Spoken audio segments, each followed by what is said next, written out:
jungle.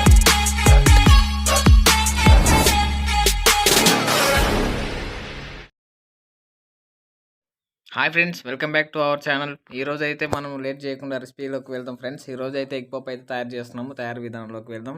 Late చేయకుండా వెళ్దాం. కొత్తగా మన ఛానల్ ఎవరైనా చూస్తే సబ్స్క్రైబ్ చేసుకోండి ఫ్రెండ్స్. మరిన్ని కుకింగ్ వీడియోస్ మాత్రం ఈ ఛానల్లో వస్తాయి కాబట్టి మీకు ఎంతో యూజ్ అవుతాయి.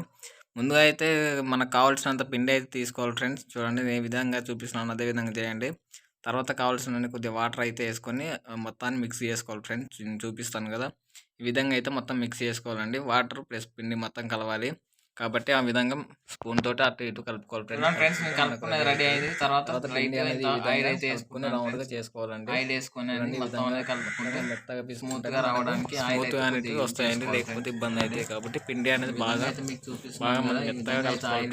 నేను చూపిస్తున్నాను కదా, ఈ విధంగా అయితే కలుపుకోవాలండి. కలుపుకుంటే సాఫ్ట్ గా వస్తాయి కాబట్టి మనకు ఎగ్ పప్పు ఈజీగా అనేది తయారవుతుంది ఫ్రెండ్స్. చూడండి, నేను చూపిస్తున్నాను కదా, ఈ విధంగా అయితే చేసుకోవాలండి. బాగా కలుపుకోవాలి. నేను కలుపుకుంటున్నాను కదా, ఈ విధంగా అయితే కలుపుకోవాలి ఫ్రెండ్స్. చూడండి, ఈ విధంగా కలుపుకుంటే మనకి స్మూత్ గా వచ్చినాక రెడీ అవుతుంది ఫ్రెండ్స్. నేను చెప్తాను కదా, చూడండి ఫ్రెండ్స్. ఒక బౌల్లో అయితే తగినంత ఆయిల్, తర్వాత కావాల్సినంత మైదా పిండి తీసుకోవచ్చు. మీ దగ్గర నెయ్యి ఉంటే నెయ్యి కూడా వేసుకోవచ్చు. నా దగ్గర లేదు కాబట్టి నేనైతే ఆయిల్ వేసుకుంటున్నాను. మీరు ఏదైనా వేసుకోవచ్చు. ఒక స్పూను మైదా పిండి అయితే తీసుకోవాలి ఫ్రెండ్స్. మిశ్రమం తయారు చేసుకోవాలి, ఎందుకంటే వాటి సీడ్స్ పై రాయడానికి. చూడండి, ఈ విధంగా తీసుకొని కలుపుకోవాలండి. తిక్కుగా రావాలి మనకు, పల్చగా ఉంటే అంటుకోదు కాబట్టి తిక్కుగా వచ్చే వరకు అయితే మనం కలుపుకోవాలి ఫ్రెండ్స్. నేను చెప్పినట్టు చేయండి. నేను చెప్తున్నాను కదా, ఈ విధంగా అయితే మొత్తం గుబ్బలు లేకుండా మొత్తం అనేది క్లీన్గా చేసుకోవాలి ఫ్రెండ్స్. ఉండలు ఉండకూడదు. ఉండకుండా ఈ విధంగా అయితే రావాలి ఫ్రెండ్స్. ఈ విధంగా వస్తే మనకు చాలా బాగుంటుంది. మనం పక్కన పెట్టుకున్నటువంటి పిండిని అయితే చపాతీలాగా రాక్కోవాలి ఫ్రెండ్స్. నేను చూపిస్తున్నాను కదా, ఈ విధంగా అయితే రాక్కోవాలండి. అన్నీ రాక్కుంటే మనకు చపాతీ సైజ్ లాగా వస్తాయి. తర్వాత మనం అయితే ఈ విధంగా రాక్కోవాలి. నేను చెప్తున్నాను, మీరు కూడా ఇదే విధంగా చేయండి. మీకు కూడా బేకరీ లాంటి ఎగ్ పప్పు మాత్రం ఖచ్చితంగా వస్తాయి ఫ్రెండ్స్. చూడండి, నేనైతే రాక్కుంటున్నాను. ఈ విధంగా అయితే మీరు కూడా చేసుకోవాలి. చూపిస్తాను చూడండి. ఈ విధంగా అయితే అన్ని సీట్స్ అనేది రెడీ చేసుకోవాలి ఫ్రెండ్స్. నేను రెడీ అయితే చేసుకున్నాను. ఇప్పుడు చూడండి, 4 పక్కల 4 ఎక్స్ట్రా పార్ట్స్ ఉంటాయి కాబట్టి కొద్దిగా ఆయిల్ వేసుకొని రాసుకోవాలి. పైన ఎక్స్ట్రా పీసులు అనేది కట్ చేసుకోవాలి ఫ్రెండ్స్. నేనైతే కట్ చేసుకుంటున్నాను కదా, ఈ విధంగా మీరైతే ఎక్స్ట్రా పీసులు అనేది కట్ చేసుకోవాలి. అవి అవసరం రావు కాబట్టి ఎక్స్ట్రా పీసులు అన్నీ కట్ చేసుకొని 4 వైపులా చూడండి, రెండు వైపులు అయిపోయింది. ఇటువైపు ప్లస్ అటువైపు మొత్తం కట్ చేసుకోవాలి ఫ్రెండ్స్. చూడండి, ఈ విధంగా అయితే కట్ చేసుకోవాలండి. నీట్గా కట్ చేసుకున్న తర్వాత చూడండి, ఈ విధంగా కట్ చేసుకోవాలి. కట్ చేసుకున్నాక డబ్బా షేప్ ఆకారం వస్తుంది కదా, దీన్ని 4 భాగాలుగా చేసుకోవాలి ఫ్రెండ్స్. నేనైతే 4 చేయాలనుకుంటున్నాను కాబట్టి 4, మీరు ఎన్ని చేయాలనుకుంటున్నారో దాన్ని బట్టి సైజు అనేది కట్ చేసుకోవాలి. నేనైతే 4 అయితే చేసుకుంటున్నాను ఫ్రెండ్స్. చూడండి, ఈ విధంగా అయితే రావాలి మొత్తం షీట్స్ అనేది. ఈ విధంగా వస్తే మనకు చాలా సింపుల్గా అవుతుంది. ఇవి పక్కన పెట్టుకుందాం ఫ్రెండ్స్. ఇప్పుడైతే కర్రీ ఏ విధంగా చేయాలో నేనైతే చెప్తాను, మీరు కూడా అదే విధంగా చేయండి ఫ్రెండ్స్. ముందుగా ఒక బౌల్ తీసుకొని 2 స్పూన్లు ఆయిల్ అయితే వేసుకోవాలి ఫ్రెండ్స్. తర్వాత తగినన్ని జీలకర్ర ఆవాలు అయితే వేసుకోవాలి ఫ్రెండ్స్. నేను చెప్తున్నాను కదా, ఇగో నేనైతే వేసుకుంటున్నాను.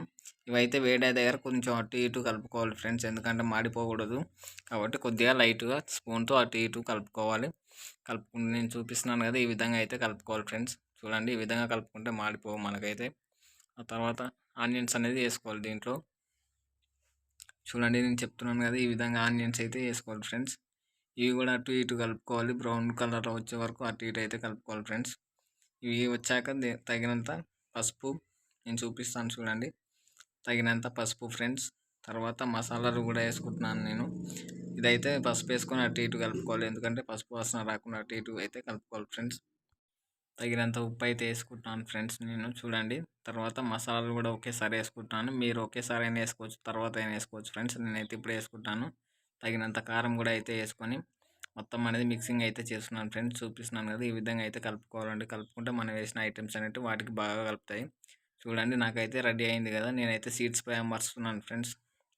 చూడండి, ఈ విధంగా అయితే కొద్దిగా కర్రీ అయితే అమర్చుకోవాలి మనం. తర్వాత చూడండి, అమర్చిన వాటిపై ఒక ఎగ్గు హాఫ్గా కట్ చేసి ఒక హాఫ్ సగం దీనిపై పెట్టాలి ఫ్రెండ్స్. పెట్టి దాని చుట్టూ ఉన్న పైప్లోరని మాత్రం మూసేసుకోవాలి. పైన ఉన్నటువంటి పిండిని అయితే స్కోర్ రూపంలో ఉంది కదా, దాన్ని అయితే మూసుకోవాలి ఫ్రెండ్స్. చూడండి, ఈ విధంగా అయితే చేసుకోవాలి. ఈ విధంగా చేసుకున్న వాటిని అన్నిటిని అయితే మూయాలి ఫ్రెండ్స్. నేను చూపిస్తాను. ఈ విధంగా అయితే చేసుకోవాలి. Same to same bakery style లాగా మనకు కూడా ఇంట్లోనే తయారైతే చేసుకోవచ్చు ఫ్రెండ్స్. చూడండి, ఆయిల్ అయితే ఒక్కొక్కటి వేసుకొని ఈ విధంగా అయితే కాల్చుకోవాలి ఫ్రెండ్స్. కాల్చుకుంటే మనకు సింపుల్గా సింపుల్‌గా ఇంట్లోనే అయితే తయారవుతుంది ఫ్రెండ్స్. బేకరీకి వెళ్ళాల్సిన అవసరం లేదు. ఎగ్ పఫ్ చూడండి ఈ విధంగా అయితే తయారు చేసుకొని ఇంట్లో తినండి. హెల్తీ ఫుడ్ చాలా బాగుంటది. ఈ వీడియో నచ్చితే మాత్రం దయచేసి మన ఛానల్ సబ్స్క్రైబ్ చేసుకోండి ఫ్రెండ్స్. ఖచ్చితంగా వీడియో ఎలా వచ్చిందని కామెంట్ రూపంలో తెలియజేయండి. చూడండి ఫ్రెండ్స్ సేమ్ టు సేమ్ అయితే బేకరీ స్టైల్‌లో వచ్చింది. Thank you for watching. మళ్ళీ నెక్స్ట్ వీడియోలో కలుద్దాం. By by now.